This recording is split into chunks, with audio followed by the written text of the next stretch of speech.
One of the extraordinary things about representing NYSE Euronext in Washington is that we're not just your typical company. And by that I mean that you're not just representing your company's interests alone. In fact, at NYSE Euronext, as we like to say, and really is true, we represent a community of interests. And so when I think about Washington, I think of three major interests or constituencies that we are representing. So the first clearly is the interests of the company.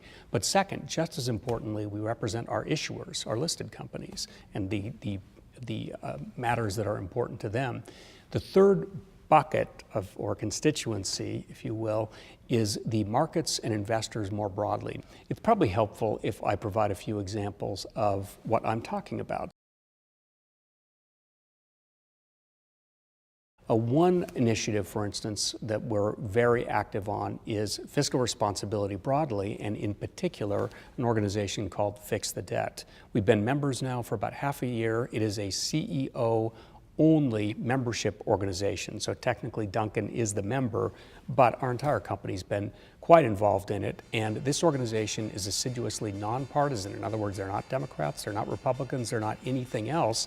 The whole point is that these are CEOs banding together to say the U.S. has a fiscal problem. We have a debt problem, we have a spending problem. Congress and the administration need to do something meaningful about it. Last year, we were very active in the debate about what would happen with capital gains and dividend income. Very important to investors, very important to our listed companies. The situation was that cap gains and dividends under a previous agreement were at a level of 15%, and if Congress didn't act by the end of the year, they were going to pop up to nearly 40%. We, again, were very active in that debate. We met with a number of key policymakers, both on the Hill and in the administration. Again, we represented certainly not just our own interests, but the constituencies more broadly that I described. And we were very pleased that ultimately the compromise was at a 20% level, which we think, again, is a very reasonable compromise.